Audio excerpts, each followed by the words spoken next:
नमस्कार, खबरों के इस बुलेटिन में थोड़ा स्वागत है। मैं हरप्रीत कौर। पहला पेश ने चोणवीं खबरां। संसद के मॉनसून इजलास की कार्रवाई अज फिर विरोधी पार्टियां के शोर शराबे कारण प्रभावित हुई। वार-वार विघन तो बाद लोक सभा ते राज सभा दोवें सदनां की कार्रवाई कल तक लई मुलतवी। शोर शराबे दरमियान लोक सभा विच जरूरी रखिया सेवावां बिल 2021 ते इनलैंड वैसल्स बिल 2021 पेश किए गए।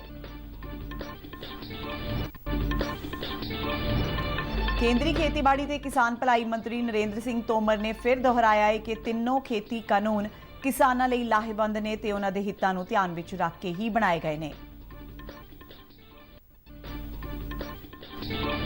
केंद्रीय कैबिनेट वालों आज कई महत्वपूर्ण फैसले लए गए। कैबिनेट ने लद्दाख केंद्र शासित प्रदेश के तेज विकास नूं यकीनी बनाउण लई लद्दाख एकीकृत विकास कारपोरेशन स्थापित करने का फैसला किया। कैबिनेट ने लद्दाख विच 750 करोड़ रुपए की लागत नाल केंद्रीय यूनीवर्सिटी स्थापित करने नूं मंजूरी दी।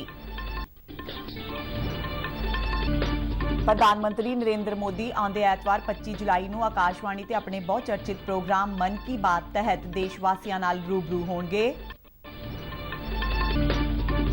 भारत विच बीते 24 घंटिया दौरान 41,383 नवे कोरोना मामले दर्ज। कोरोना तो ठीक होने की दर 97.35% हुई।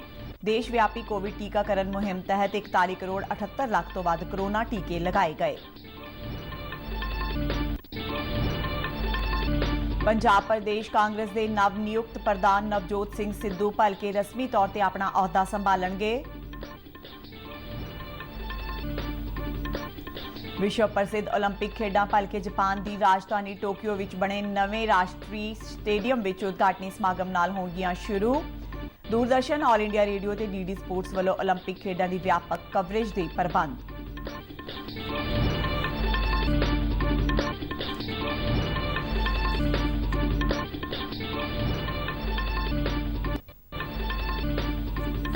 ते भारत और श्रीलंका विचाले 3 एक दिना क्रिकेट मैचों की लड़ी का तीजा ते अंतिम मैच भलके कोलंबो के प्रेमदासा स्टेडियम विच खेडिया जाएगा। ते हुण खबरां विस्तार नाल। संसद के मॉनसून इजलास की कार्रवाई अज फिर विरोधी पार्टियां के शोर शराबे कारण प्रभावित हुई। सवेरे लोक सभा की कार्रवाई शुरू होंदियां ही मैंबरां ने रौला रप्पा पाया, जिस कारण सदन की कार्रवाई 12 बजे तक मुलतवी करनी पई। 12 बजे सदन के मुड़ जुड़न ते भी विरोधी पार्टियां का शोर शराबा जारी रहा। कांग्रेस, तृणमूल कांग्रेस, YSR कांग्रेस, शिव सेना, श्रोमणी अकाली दल, राष्ट्रीय कांग्रेस पार्टी ते होर विरोधी पार्टियां ने पैगासस, खेती कानूनां, वधदियां तेल कीमतां ते होर मुद्दियां ते जोरदार शोर शराबा किया। विरोधी मैंबर स्पीकर की कुर्सी के सामने आ गए ते सरकार विरुद्ध नारेबाजी शुरू कर दी। स्पीकर की भूमिका निभा रहे भारत रोहरी मेहताब ने कहा कि स्पीकर ने वख-वख सियासी पार्टियां के मैंबरां वालों काम रोकू प्रस्ताव खारिज कर दिता है। उन्होंने मैंबरां नूं अपणियां सीटां ते जाण लई कहा। उन्होंने कहा कि सरकार किसी भी मुद्दे ते चर्चा लई तैयार है। संसदीय मामलों बारे मंत्री प्रहलाद जोशी ने विरोधी मैंबरां नूं भरोसा दिता कि सारे मुद्दों ते चर्चा करवाई जाएगी, पर विरोधी पार्टियां ने एक ना मनी ते उन्हां रौला रप्पा जारी रखा, जिस करके सदन की कार्रवाई 2 बजे तक मुलतवी कर दी गई। सदन के मुड़ जुड़न ते भी ज्यों दी त्यों स्थिति रही तो लोक सभा की कार्रवाई 4 बजे तक मुलतवी करनी पई। 4 बजे भी स्थिति ज्यों दी त्यों रहण ते लोक सभा की कार्रवाई दिन भर लई मुलतवी कर दी गई। इस तो पहला शोर शराबे दरमियान ही सदन विच 2 बिल पेश किए गए। रखिया राज मंत्री अजय भट्ट ने जरूरी रखिया सेवावां बिल 2021 सदन विच पेश किया। यह बिल जरूरी रखिया सेवावां आर्डीनेंस की थां लवेगा, जो 30 जून 2021 नूं लागू किया गया सी। इस बिल विच देश की सुरक्षा ते समुचे तौर पर जनता की जान ते माल की राखी नूं यकीनी बनाउण दा प्रबंध है। बंदरगाहां, जहाजराणी ते जलमार्ग मंत्री सरबानंद सोनोवाल ने सदन विच इनलैंड वैसल्स बिल 2021 पेश किया। यह बिल इनलैंड वैसल्स एक्ट 1917 की थां लवेगा। उधर राज सभा विच भी विरोधी पार्टियां ने वख-वख मुद्दों नूं लैके हंगामा किया, जिस करके सभापति ने पहला 2 वार ते फिर पूरे दिन लई सदन की कार्रवाई मुलतवी कर दी। केंद्रीय खेतीबाड़ी ते किसान भलाई मंत्री नरेंद्र सिंह तोमर ने फिर दोहराया है कि तीनों खेती कानून किसानां लई लाहेवंद ने ते उन्हां दे हितां नूं ध्यान विच रख के ही बनाए गए ने। अज संसद के बाहर पत्रकारां नाल गलबात करदिआं तोमर ने कहा कि सरकार ने इन्हां कानूनां संबंधी किसान संगठनां नाल गलबात कीती सी। खेती मंत्री ने कहा कि जे किसान अपने मुद्दों नूं क्लॉज दर क्लॉज रखते हैं तो सरकार उन्हां नाल गलबात लई तैयार है। देश इस बात का साक्षी है कि वो किसानों के हित में हैं, किसानों के लिए लाभप्रद हैं, किसानों को विकल्प उपलब्ध कराने वाले हैं उनकी आमदनी में बढ़ोतरी करने वाले हैं, उन्हें कानूनी शिकंजों से मुक्त करने वाले हैं। हमने तो पहले भी इस बात को कहा था कि कुल मिला के जो सरकार से बातचीत हुई है उसके आगे अगर उनका कोई प्रस्ताव है तो प्रस्ताव लेकर आएंगे तो हम चर्चा करेंगे। केंद्रीय कैबिनेट वालों आज कई महत्वपूर्ण फैसले लए गए। कैबिनेट ने लद्दाख केंद्र शासित प्रदेश के तेज विकास ਨੂੰ ਯਕੀਨੀ ਬਣਾਉਣ ਲਈ लद्दाख एकीकृत विकास कारपोरेशन स्थापित ਕਰਨ ਦਾ फैसला किया। कैबिनेट ने लद्दाख ਵਿੱਚ 750 करोड़ रुपए की लागत ਨਾਲ केंद्रीय यूनिवर्सिटी स्थापित ਕਰਨ ਨੂੰ मंजूरी ਦਿੱਤੀ। प्रधान मंत्री नरेंद्र मोदी की प्रधानगी ਵਿੱਚ ਹੋਈ कैबिनेट मीटिंग मगरों ਪ੍ਰੈਸ ਬਰੀਫਿੰਗ दौरान सूचना ਤੇ प्रसारण मंत्री अनुराग ठाकुर ने कहा कि इस नाल लद्दाख ਵਿੱਚ ਉੱਚ ਸਿੱਖਿਆ ਵਿੱਚ ਸੁਧਾਰ ਹੋਵੇਗਾ। उन्होंने दस्सिया कि कैबिनेट ने स्टील सैक्टर ਨੂੰ ਲੈ ਕੇ भी एक ਵੱਡਾ फैसला लिया। स्टील की दरामद ਨੂੰ ਘੱਟ ਕਰਨ ਲਈ केंद्रीय कैबिनेट ਵੱਲੋਂ 6322 करोड़ रुपए की PLI योजना ਨੂੰ मंजूरी ਦਿੱਤੀ गई।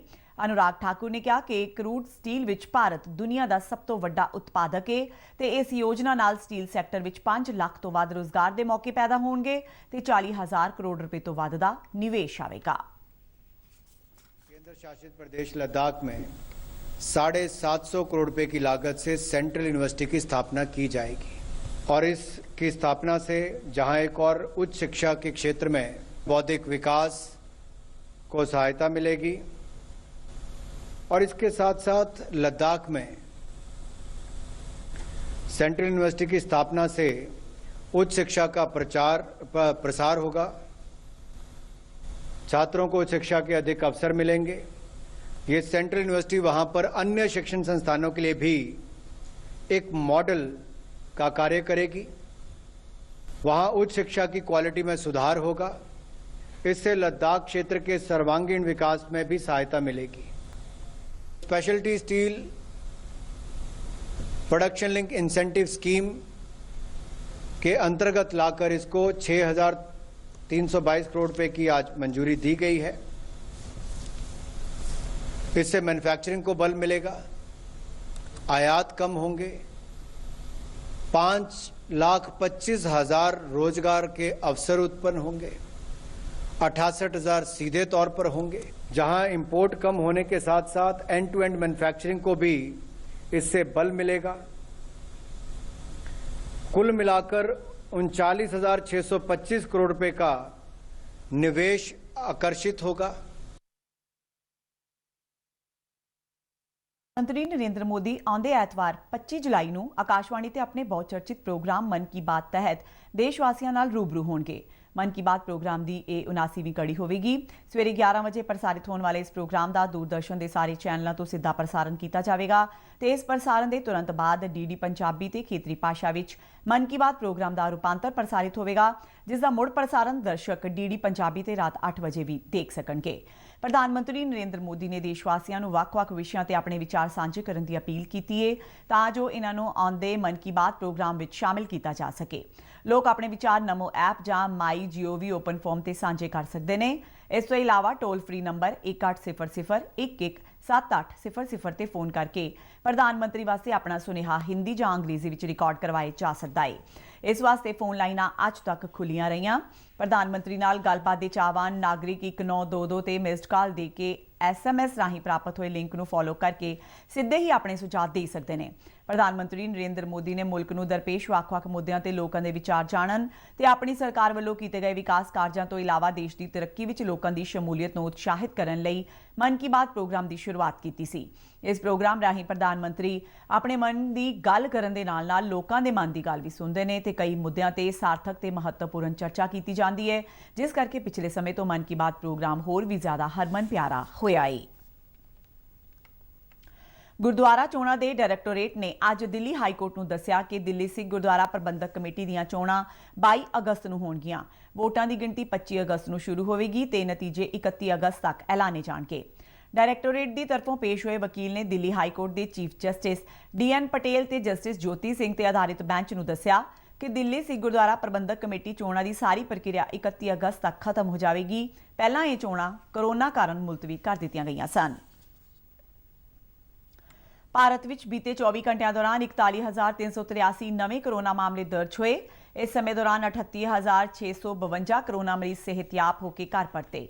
ਹੁਣ ਤੱਕ ਦੇਸ਼ ਵਿੱਚ 3,04,29,339 ਲੋਕ ਕਰੋਨਾ ਤੋਂ ਠੀਕ ਹੋ ਚੁੱਕੇ ਨੇ ਤੇ ਇਸ ਸਮੇਂ ਕਰੋਨਾ ਤੋਂ ਠੀਕ ਹੋਣ ਦੀ ਦਰ ਵੱਧ ਕੇ 97.35% ਹੋ ਗਈ ਹੈ। ਕੇਂਦਰੀ ਸਿਹਤ ਮੰਤਰਾਲਾ ਅਨੁਸਾਰ ਭਾਰਤ ਵਿੱਚ ਇਸ ਸਮੇਂ 4,09,394 ਐਕਟਿਵ ਕਰੋਨਾ ਮਾਮਲੇ ਨੇ ਜੋ ਕੁੱਲ ਮਾਮਲਿਆਂ ਦਾ 1.31% ਬਣਦਾ ਹੈ। ਭਾਰਤ ਵਿੱਚ ਕਰੋਨਾ ਟੈਸਟਿੰਗ ਵਿੱਚ ਤੇਜ਼ੀ ਨਾਲ ਵਾਧਾ ਹੋਇਆ ਹੈ। ਹੁਣ ਤੱਕ 45 ਕਰੋੜ 9 ਲੱਖ ਤੋਂ ਵੱਧ ਕਰੋਨਾ ਨਮੂਨਿਆਂ ਦੀ ਜਾਂਚ ਕੀਤੀ ਜਾ ਚੁੱਕੀ ਹੈ। 16 ਜਨਵਰੀ ਤੋਂ ਸ਼ੁਰੂ ਹੋਈ ਦੇਸ਼ ਵਿਆਪੀ ਟੀਕਾਕਰਨ ਮੁਹਿੰਮ ਤਹਿਤ ਹੁਣ ਤੱਕ ਦੇਸ਼ ਦੇ ਵੱਖ-ਵੱਖ ਸੂਬਿਆਂ ਵਿੱਚ 41 ਕਰੋੜ 78 ਲੱਖ ਤੋਂ ਵੱਧ ਕਰੋਨਾ ਟੀਕਿਆਂ ਦੀਆਂ ਖੁਰਾਕਾਂ ਦਿੱਤੀਆਂ ਜਾ ਚੁੱਕੀਆਂ ਨੇ। ਪੰਜਾਬ ਪ੍ਰਦੇਸ਼ ਕਾਂਗਰਸ ਦੇ ਨਵ ਨਿਯੁਕਤ ਪ੍ਰਧਾਨ ਨਵਜੋਤ ਸਿੰਘ ਸਿੱਧੂ ਭਲਕੇ ਰਸਮੀ ਤੌਰ ਤੇ ਆਪਣਾ ਅਹੁਦਾ ਸੰਭਾਲਣਗੇ। ਚੰਡੀਗੜ੍ਹ ਦੇ ਕਾਂਗਰਸ ਭਵਨ ਵਿੱਚ ਸਿੱਧੂ ਤੋਂ ਇਲਾਵਾ ਨਵੇਂ ਨਿਯੁਕਤ ਕੀਤੇ ਗਏ ਕਾਂਗਰਸ ਪਾਰਟੀ ਦੇ 4 ਕਾਰਜਕਾਰੀ ਪ੍ਰਧਾਨ ਵੀ ਆਪਣਾ ਅਹੁਦਾ ਸੰਭਾਲਣਗੇ। ਜ਼ਿਕਰਯੋਗ ਹੈ ਕਿ ਨਵਜੋਤ ਸਿੰਘ ਸਿੱਧੂ ਨੂੰ ਸੁਨੀਲ ਜਾਖੜ ਦੀ ਥਾਂ ਤੇ ਬੀਤੇ ਦਿਨੀ ਕਾਂਗਰਸ ਪਾਰਟੀ ਦਾ ਪੰਜਾਬ ਪ੍ਰਧਾਨ ਥਾਪਿਆ ਗਿਆ ਸੀ, ਜਿਸ ਦਾ ਮੁੱਖ ਮੰਤਰੀ ਕੈਪਟਨ ਅਮਰਿੰਦਰ ਸਿੰਘ ਸਮੇਤ ਕਈ ਹੋਰ ਆਗੂਆਂ ਵੱਲੋਂ ਪੁਰਜ਼ੋਰ ਵਿਰੋਧ ਕੀਤਾ ਗਿਆ। ਕਾਂਗਰਸ ਪਾਰਟੀ ਦੇ ਪੰਜਾਬ ਇੰਚਾਰਜ ਹਰੀਸ਼ ਰਾਵਤ ਨੇ ਕਿਹਾ ਹੈ ਕਿ ਨਵਜੋਤ ਸਿੰਘ ਸਿੱਧੂ ਤੇ ਹੋਰ ਅਹੁਦੇਦਾਰਾਂ ਦੀ ਤਾਜਪੋਸ਼ੀ ਸਮਾਗਮ ਵਿੱਚ ਪੰਜਾਬ ਦੇ ਮੁੱਖ ਮੰਤਰੀ ਕੈਪਟਨ ਅਮਰਿੰਦਰ ਸਿੰਘ ਵੀ ਸ਼ਿਰਕਤ ਕਰਨਗੇ। ਚੰਡੀਗੜ੍ਹ ਵਿੱਚ ਪੰਜਾਬ ਕਾਂਗਰਸ ਦੇ ਨਵ ਨਿਯੁਕਤ ਕਾਰਜਕਾਰੀ ਪ੍ਰਧਾਨ ਕੁਲਜੀਤ ਸਿੰਘ ਨਾਗਰਾ ਨੇ ਕਿਹਾ ਕਿ ਅੱਜ ਉਹਨਾਂ ਵੱਲੋਂ ਮੁੱਖ ਮੰਤਰੀ ਕੈਪਟਨ ਅਮਰਿੰਦਰ ਸਿੰਘ ਨੂੰ ਇਸ ਸਮਾਗਮ ਵਿੱਚ ਸ਼ਾਮਲ ਹੋਣ ਦਾ ਸੱਦਾ ਦਿੱਤਾ ਗਿਆ। ਵਿਸ਼ਵ ਭਰ ਦੇ ਖੇਡ ਪ੍ਰੇਮੀ ਟੋਕੀਓ ਓਲੰਪਿਕਸ ਖੇਡਾਂ ਦਾ ਬੜੀ ਬੇਸਬਰੀ ਨਾਲ ਇੰਤਜ਼ਾਰ ਕਰ ਰਹੇ ਨੇ। ਇਹ ਖੇਡਾਂ ਕੋਵਿਡ ਮਹਾਮਾਰੀ ਕਾਰਨ 1 ਸਾਲ ਦੇਰ ਨਾਲ ਭਲਕੇ ਸ਼ੁਰੂ ਹੋ ਰਹੀਆਂ ਨੇ। ਵਿਸ਼ਵ ਦੇ ਸਾਰੇ ਦੇਸ਼ ਆਪੋ ਆਪਣੇ ਖਿਡਾਰੀਆਂ ਨੂੰ ਉਤਸ਼ਾਹਿਤ ਕਰਕੇ ਚੰਗੀ ਕਾਰਗੁਜ਼ਾਰੀ ਦਿਖਾ ਕੇ ਵੱਧ ਤੋਂ ਵੱਧ ਤਮਗਿਆਂ ਦੀ ਆਸ ਕਰ ਰਹੇ ਨੇ। ਵਿਸ਼ਵ ਪ੍ਰਸਿੱਧ ਓਲੰਪਿਕ ਖੇਡਾਂ ਦਾ ਉਦਘਾਟਨੀ ਸਮਾਗਮ ਭਾਰਤੀ ਸਮੇਂ ਅਨੁਸਾਰ ਭਲਕੇ ਸ਼ਾਮ 4:30 ਵਜੇ ਹੋਵੇਗਾ। ਜਾਪਾਨ ਦੀ ਰਾਜਧਾਨੀ ਵਿੱਚ ਨਵੇਂ ਬਣੇ ਰਾਸ਼ਟਰੀ ਸਟੇਡੀਅਮ ਵਿੱਚ ਹੋਣ ਵਾਲੀਆਂ ਖੇਡਾਂ ਨੂੰ ਕੋਵਿਡ-19 ਮਹਾਮਾਰੀ ਕਰਕੇ ਸੰਜਮ ਨਾਲ ਕਰਵਾਇਆ ਜਾ ਰਿਹਾ ਹੈ। ਉਦਘਾਟਨੀ ਸਮਾਗਮ ਦੇ ਐਗਜ਼ੈਕਟਿਵ ਪ੍ਰੋਡਿਊਸਰ ਮਾਰਕੋ ਬਲੀਚ ਨੇ ਕਿਹਾ ਹੈ ਕਿ ਉਦਘਾਟਨੀ ਸਮਾਗਮ ਵਿੱਚ ਜਾਪਾਨ ਦੇ ਖੂਬਸੂਰਤ ਸੁਹਜ ਦੀਆਂ ਪੇਸ਼ਕਾਰੀਆਂ ਹੋਣਗੀਆਂ। ਇਸ ਵਿੱਚ ਜਾਪਾਨੀ ਰੰਗ ਢੰਗ ਹੋਵੇਗਾ ਤੇ ਮੌਜੂਦਾ ਹਾਲਾਤ ਦੀਆਂ ਭਾਵਨਾਵਾਂ ਨਾਲ ਮੇਲ ਖਾਂਦੇ ਦ੍ਰਿਸ਼ ਪੇਸ਼ ਕੀਤੇ ਜਾਣਗੇ।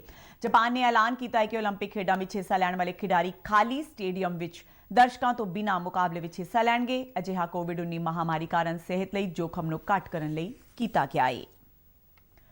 ਭਾਰਤ ਅਤੇ ਸ਼੍ਰੀਲੰਕਾ ਵਿਚਾਲੇ 3 ਇੱਕ-ਦਿਨਾ ਕ੍ਰਿਕਟ ਮੈਚਾਂ ਦੀ ਲੜੀ ਦਾ ਤੀਜਾ ਤੇ ਅੰਤਿਮ ਮੈਚ ਭਲਕੇ ਕੋਲੰਬੋ ਦੇ ਪ੍ਰੇਮਦਾਸਾ ਸਟੇਡੀਅਮ ਵਿੱਚ ਖੇਡਿਆ ਜਾਵੇਗਾ। ਭਾਰਤ ਪਹਿਲੇ 2 ਮੈਚ ਜਿੱਤ ਕੇ ਪਹਿਲਾਂ ਹੀ ਲੜੀ ਤੇ ਕਾਬਜ਼ ਹੋ ਚੁੱਕਾ ਹੈ। ਭਾਰਤੀ ਕ੍ਰਿਕਟ ਟੀਮ ਤੀਜਾ ਮੈਚ ਵਿੱਚ ਜਿੱਤ ਕੇ ਲੜੀ 3-0 ਨਾਲ ਜਿੱਤਣ ਦੀ ਕੋਸ਼ਿਸ਼ ਕਰੇਗਾ, ਜਦਕਿ ਸ਼੍ਰੀਲੰਕਾ ਇਸ ਲੜੀ ਵਿੱਚ ਆਪਣੀ ਸਾਖ ਬਚਾਉਣ ਲਈ ਇਹ ਮੈਚ ਜਿੱਤਣ ਦੀ ਜਦੋਜਹਿਦ ਕਰੇਗਾ। ਇੱਕ ਦਿਨਾ ਮੈਚਾਂ ਦੀ ਲੜੀ ਤੋਂ ਇਲਾਵਾ ਸ਼੍ਰੀਲੰਕਾ ਦੇ ਦੌਰੇ ਤੇ ਗਈ ਭਾਰਤੀ ਟੀਮ 3 T20 ਮੈਚਾਂ ਦੀ ਲੜੀ ਵੀ ਖੇਡੇਗੀ। ਖਬਰਾਂ ਦੇ ਬੁਲੇਟਿਨ ਸਾਡੇ ਦਰਸ਼ਕ RNU DDK ਜਲੰਧਰ ਦੇ YouTube ਚੈਨਲ, Facebook ਤੇ Twitter ਹੈਂਡਲ ਪੇਜ ਤੇ ਵੀ ਦੇਖ ਸਕਦੇ ਨੇ। ਤੇ ਬੁਲੇਟਿਨ ਦੇ ਅੰਤ ਵਿੱਚ ਚੋਣਵੀਆਂ ਖਬਰਾਂ ਇੱਕ ਵਾਰ ਫਿਰ ਤੋਂ। ਸੰਸਦ ਦੇ ਮੌਨਸੂਨ ਇਜਲਾਸ ਦੀ ਕਾਰਵਾਈ ਅੱਜ ਫਿਰ ਵਿਰੋਧੀ ਪਾਰਟੀਆਂ ਦੇ ਸ਼ੋਰ ਸ਼ਰਾਬੇ ਕਾਰਨ ਪ੍ਰਭਾਵਿਤ ਹੋਈ। ਵਾਰ-ਵਾਰ ਵਿਘਨ ਤੋਂ ਬਾਅਦ ਲੋਕ ਸਭਾ ਤੇ ਰਾਜ ਸਭਾ ਦੋਵੇਂ ਸਦਨਾਂ ਦੀ ਕਾਰਵਾਈ ਕੱਲ ਤੱਕ ਲਈ ਮੁਲਤਵੀ। ਸ਼ੋਰ ਸ਼ਰਾਬੇ ਦਰਮਿਆਨ ਲੋਕ ਸਭਾ ਵਿੱਚ ਜ਼ਰੂਰੀ ਰੱਖਿਆ ਸੇਵਾਵਾਂ ਬਿੱਲ 2021 ਤੇ ਇਨਲੈਂਡ ਵੈਸਲਸ ਬਿੱਲ 2021 ਪੇਸ਼ ਕੀਤੇ ਗਏ। ਕੇਂਦਰੀ ਖੇਤੀਬਾੜੀ ਤੇ ਕਿਸਾਨ ਭਲਾਈ ਮੰਤਰੀ ਨਰਿੰਦਰ ਸਿੰਘ ਤੋਮਰ ਨੇ ਫਿਰ ਦੁਹਰਾਇਆ ਹੈ ਕਿ ਤਿੰਨੋਂ ਖੇਤੀ ਕਾਨੂੰਨ ਕਿਸਾਨਾਂ ਲਈ ਲਾਹੇਵੰਦ ਨੇ ਤੇ ਉਹਨਾਂ ਦੇ ਹਿੱਤਾਂ ਨੂੰ ਧਿਆਨ ਵਿੱਚ ਰੱਖ ਕੇ ਹੀ ਬਣਾਏ ਗਏ ਨੇ। ਕੇਂਦਰੀ ਕੈਬਨਿਟ ਵੱਲੋਂ ਅੱਜ ਕਈ ਮਹੱਤਵਪੂਰਨ ਫੈਸਲੇ ਲਏ ਗਏ। ਕੈਬਨਿਟ ਨੇ ਲੱਦਾਖ ਕੇਂਦਰ ਸ਼ਾਸਤ ਪ੍ਰਦੇਸ਼ ਦੇ ਤੇਜ਼ ਵਿਕਾਸ ਨੂੰ ਯਕੀਨੀ ਬਣਾਉਣ ਲਈ ਲੱਦਾਖ ਏਕੀਕ੍ਰਿਤ ਵਿਕਾਸ ਕਾਰਪੋਰੇਸ਼ਨ ਸਥਾਪਿਤ ਕਰਨ ਦਾ ਫੈਸਲਾ ਕੀਤਾ। ਕੈਬਨਿਟ ਨੇ ਲੱਦਾਖ ਵਿੱਚ 750 ਕਰੋੜ ਰੁਪਏ ਦੀ ਲਾਗਤ ਨਾਲ ਕੇਂਦਰੀ ਯੂਨੀਵਰਸਿਟੀ ਸਥਾਪਿਤ ਕਰਨ ਨੂੰ ਮਨਜ਼ੂਰੀ ਦਿੱਤੀ। ਪ੍ਰਧਾਨ ਮੰਤਰੀ ਨਰਿੰਦਰ ਮੋਦੀ ਆਉਂਦੇ ਐਤਵਾਰ 25 ਜੁਲਾਈ ਨੂੰ ਆਕਾਸ਼ਵਾਣੀ ਤੇ ਆਪਣੇ ਬਹੁਤ ਚਰਚਿਤ ਪ੍ਰੋਗਰਾਮ ਮਨ ਕੀ ਬਾਤ ਤਹਿਤ ਦੇਸ਼ ਵਾਸੀਆਂ ਨਾਲ ਰੂਬਰੂ ਹੋਣਗੇ। ਭਾਰਤ ਵਿੱਚ ਬੀਤੇ 24 ਘੰਟਿਆਂ ਦੌਰਾਨ 41,383 ਨਵੇਂ ਕਰੋਨਾ ਮਾਮਲੇ ਦਰਜ। ਕਰੋਨਾ ਤੋਂ ਠੀਕ ਹੋਣ ਦੀ ਦਰ 97.35% ਹੋਈ। ਦੇਸ਼ ਵਿਆਪੀ ਕੋਵਿਡ ਟੀਕਾਕਰਨ ਮੁਹਿੰਮ ਤਹਿਤ 41 ਕਰੋੜ 78 ਲੱਖ ਤੋਂ ਵੱਧ ਕਰੋਨਾ ਟੀਕੇ ਲਗਾਏ ਗਏ। ਪੰਜਾਬ ਪ੍ਰਦੇਸ਼ ਕਾਂਗਰਸ ਦੇ ਨਵ ਨਿਯੁਕਤ ਪ੍ਰਧਾਨ ਨਵਜੋਤ ਸਿੰਘ ਸਿੱਧੂ ਭਲਕੇ ਰਸਮੀ ਤੌਰ ਤੇ ਆਪਣਾ ਅਹੁਦਾ ਸੰਭਾਲਣਗੇ। ਵਿਸ਼ਵ ਪ੍ਰਸਿੱਧ ਓਲੰਪਿਕ ਖੇਡਾਂ ਭਲਕੇ ਜਾਪਾਨ ਦੀ ਰਾਜਧਾਨੀ ਟੋਕੀਓ ਵਿੱਚ ਬਣੇ ਨਵੇਂ ਰਾਸ਼ਟਰੀ ਸਟੇਡੀਅਮ ਵਿੱਚ ਉਦਘਾਟਨੀ ਸਮਾਗਮ ਨਾਲ ਹੋਣਗੀਆਂ ਸ਼ੁਰੂ। ਦੂਰਦਰਸ਼ਨ, ਆਲ ਇੰਡੀਆ ਰੇਡੀਓ ਤੇ DD ਸਪੋਰਟਸ ਵੱਲੋਂ ਓਲੰਪਿਕ ਖੇਡਾਂ ਦੀ ਵਿਆਪਕ ਕਵਰੇਜ ਦੇ ਪ੍ਰਬੰਧ। ਤੇ ਭਾਰਤ ਤੇ ਸ਼੍ਰੀਲੰਕਾ ਵਿਚਾਲੇ 3 ਇੱਕ-ਦਿਨਾ ਕ੍ਰਿਕਟ ਮੈਚਾਂ ਦੀ ਲੜੀ ਦਾ ਤੀਜਾ ਤੇ ਅੰਤਿਮ ਮੈਚ ਭਲਕੇ ਕੋਲੰਬੋ ਦੇ ਪ੍ਰੇਮਦਾਸਾ ਸਟੇਡੀਅਮ ਵਿੱਚ ਖੇਡਿਆ ਜਾਵੇਗਾ। ਇਸ ਦੇ ਨਾਲ ਹੀ ਖਬਰਾਂ ਦਾ ਹੁੰਦਾ ਹੈ। ਆਗਿਆ ਦਿਓ। ਨਮਸਕਾਰ।